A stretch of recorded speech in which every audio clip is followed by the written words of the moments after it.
Bom dia, meus amigos. Eu não sei se vocês viram ontem a entrevista do ministro Marco Aurélio Mello, ministro do STF, para o Datena.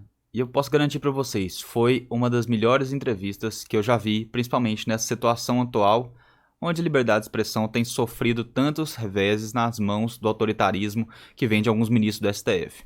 Tá? Na minha opinião, Marco Aurélio Mello se agigantou. Ele mostrou que ele realmente está um nível acima de todos os seus pares ali. Mostrou que ele realmente está preocupado com a liberdade de expressão. Isso não quer dizer que eu não tenha tido algumas divergências com ele no passado. Mas em questões de liberdade de expressão, questão de defesa das garantias individuais, pelo menos, ele está muito à frente de seus colegas. Eu vou analisar essa entrevista aqui para vocês agora. Separei uns trechinhos aqui. A gente vai ver junto e vai analisar ela, tá? Vou mostrar para vocês como foi importante a fala dele e como essa fala dele começa a desmontar essa narrativa criada dentro do STF pelo Dias Toffoli, pelo Alexandre de Moraes, reverberada também pelo Luiz Roberto Barroso. Essa narrativa que tenta destruir a liberdade de expressão dos brasileiros, a liberdade de expressão de qualquer um que ouse criticar alguma decisão do STF, tá? Vou mostrar isso para vocês agora. Mas quem tá chegando, não se esqueça de se inscrever no canal, pessoal. Frederico Rodrigues, eu sou o Fred Rodrigues, estou aqui com vocês. Quase todos os dias tem vídeo no canal. Então se inscreva, ative o sininho das notificações e vamos lá que o vídeo de hoje vai ser muito bom, muito produtivo. Vocês com certeza vão ter orgulho de compartilhar aí com os amigos de vocês. Vamos lá, pessoal, eu separei as principais falas aqui. A entrevista é um pouco grande, quase meia hora, mas eu separei as falas essenciais que eu julgo serem as que a gente tem que focar, tá? A gente tem que focar nisso aqui para mostrar como é importante. Vejam essa primeira fala aqui, a primeira pergunta do Datena, seguida da fala do ministro Marco Aurélio. Vamos lá. Se descreve o pilar democrático, né, em qualquer nação. Não pode haver desequilíbrio de poder e nem afronta poderes. O Bolsonaro parece que entendeu isso. Há gente no judiciário que ainda continua entendendo que o presidente é um cidadão que defende ditadura e tortura, como disse o presidente do TSE. O senhor tem um ponto de vista a respeito disso ou não? Ele foi eleito por 57 milhões de votos, né? Com 57 milhões de votos.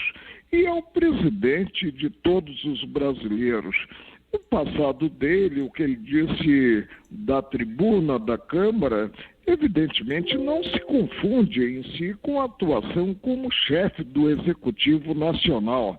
E, a meu ver, ele vem atuando como se deve atuar, ou seja, deixando inclusive os ministros, o que são auxiliares dele, presidente da República, trabalharem.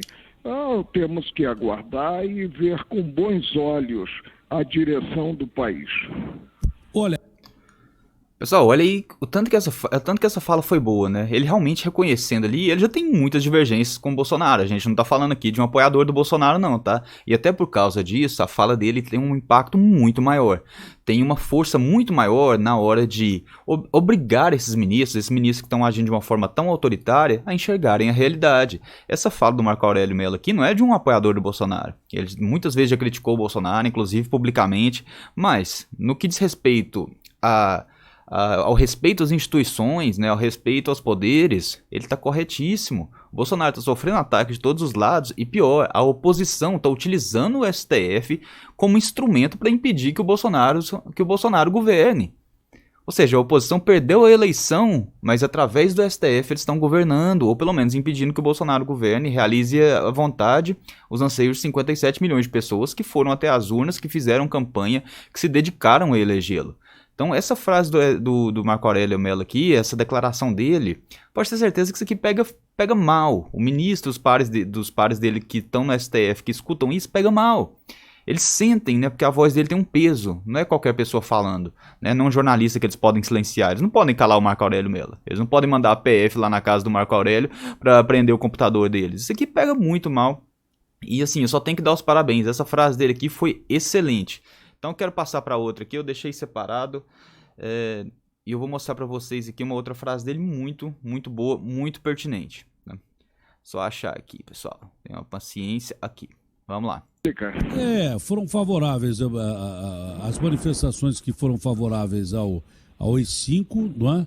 E que relação elas podem ter com o inquérito do TSE que investiga a chapa Bolsonaro-Mourão? Mas isso aí, evidentemente, não é o melhor para o Brasil. Toda vez que se tira do cargo um presidente da República, a repercussão internacional é a pior possível, né? E temos que administrar, havendo qualquer desvio de conduta, apurar-se e punir-se quem deva ser punido, né? Agora é preciso deixar também o presidente trabalhar. Olha aí, pessoal, olha que esfregado. Isso aí é a mesma coisa de pegar esse pessoal aí, principalmente os partidos da oposição, que todo dia protocolam um pedido de impeachment lá, né? O Bolsonaro espirra, eles protocolam um pedido de impeachment, na esperança de que algum cole. Isso aí ele tá esfregando a cara desse pessoal tudo na Constituição. Tá falando, ó, vocês perderam, vocês têm que aceitar, vocês foram derrotados, esperem as próximas eleições, tentem ganhar no voto popular e sim, vocês podem governar o Brasil. Vocês não podem governar o Brasil impedindo o presidente eleito de trabalhar. Por isso que ele tá falando, deixa o Bolsonaro trabalhar. Ele foi eleito, ele não é um ditador, né, como o pessoal diz, como tentaram colocá-lo. Ele não é um ditador, ele não é um fascista, ele não é um totalitário. O Bolsonaro simplesmente está fazendo o que ele foi eleito para fazer e ele está sendo impedido pelo judiciário. Vamos para outra parte aqui, pessoal, que eu quero mostrar para vocês. A gente vai comentar uma por uma essas partes.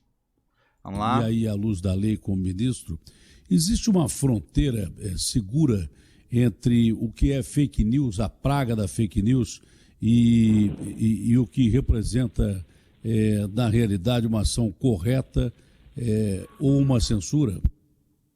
Olha, não existe. E, evidentemente, nesse campo, qualquer iniciativa objetivando afastar a veiculação de ideias reflete censura. E censura não é bom para a democracia. A fake news é um mal que existe e temos que enfrentá-lo. E aí, cada qual distinguir o que é notícia falsa, maledicente, inclusive, veiculada de má fé, e o que é notícia positiva. Mas, evidentemente, o povo, a maioria é iletrada, não consegue fazer essa distinção. E se toca normalmente. Não é mediante a atuação do judiciário que se terá apenas veiculação de notícias positivas. De modo geral, mais uma declaração de peso, pessoal. Mais uma declaração de peso, e ele tá atacando justamente esse pessoal que usa dessa desculpa de fake news, usa dessa desculpa de discurso de ódio para perseguir desafetos. E isso, infelizmente, até os próprios ministros do STF têm feito e feito com muita força.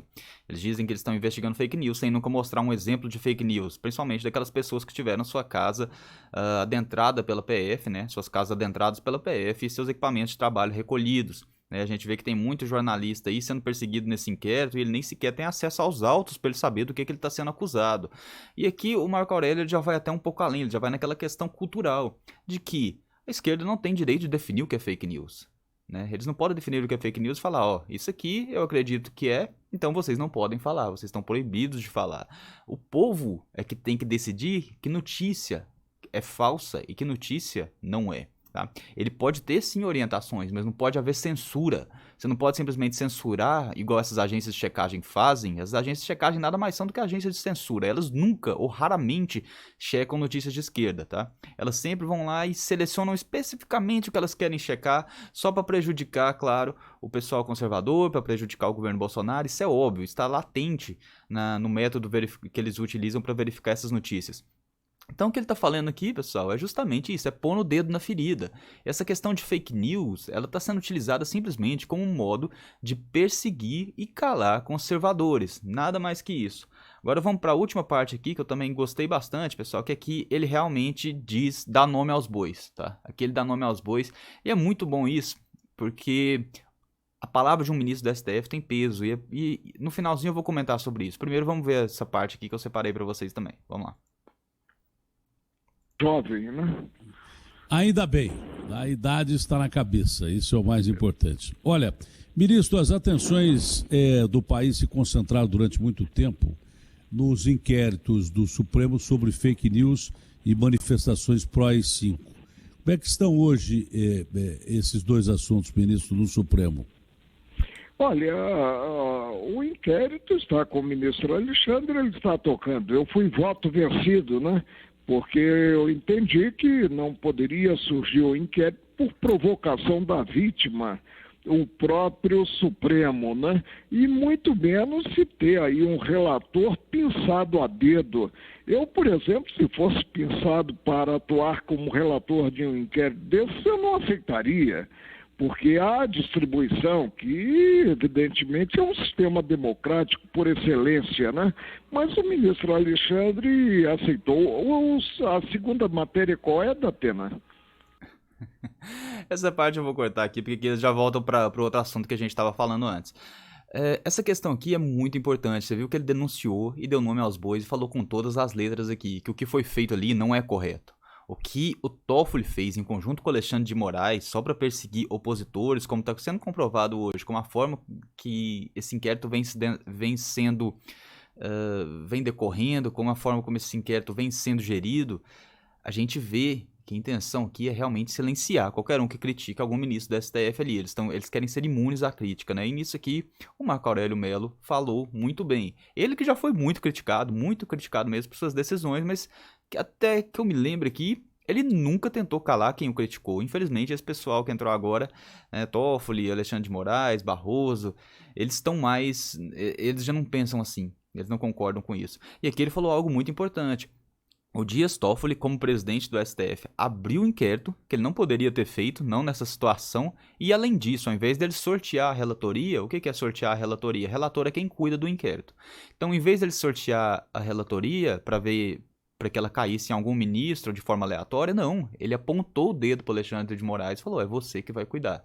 E a gente vê a forma como ele tem cuidado desse inquérito, a forma como ele tem dado andamento a esse inquérito, e realmente a gente começa a entender porque que isso aconteceu, e o Marco Aurélio Mello falou aqui com todas as letras. Então, pessoal, essa entrevista aqui é uma entrevista, no meu ver, brilhante. Aqui ele deu nome aos bois, aqui ele falou dos problemas que estão acontecendo, aqui ele se posicionou de uma forma corajosa. E por que é importante um ministro assim? Porque o ministro tem peso. Quando é um ministro do STF falando, ele está falando de igual para igual com aqueles que estão lá cometendo arbitrariedades. E por que eu falo que a gente tem que sempre apoiar o presidente? Não está na hora de desistir de apoiar o presidente. No fim do ano agora, o presidente já vai colocar o seu primeiro ministro no STF, porque o Celso de Mello sai e o presidente vai ter direito a indicar. Só que tem uma parte ruim também. No meio do ano que vem, aí é a vez do Marco Aurélio de Mello sair. O Marco Aurélio de Mello sai, se eu não me engano, no dia 25 de junho ou julho. E aí o presidente vai indicar alguém para o lugar dele. É bom porque nós vamos colocar o que tudo indica, né? E se Deus quiser, eu espero que o presidente Bolsonaro coloque um ministro extremamente conservador lá, porque a corte precisa desse equilíbrio. Nós já temos ministros que conversam, que nos seus votos utilizam termos de radicais de esquerda, tá? Então a gente precisa realmente de um ministro extremamente conservador lá. Nós vamos perder o Marco Aurélio Mello, que nesse momento é quem está se demonstrando o maior defensor das liberdades de expressão, das garantias individuais, enfim, é o único ministro lá que realmente está se dedicando a combater a censura. É triste, nós vamos perdê-lo, mas espero que o Bolsonaro coloque um para compensar a brilhante atuação que o ministro Marco Aurélio vem tendo, pelo menos nessa situação, pelo menos nesse quesito aí de liberdade de expressão. Então fica aqui minha admiração.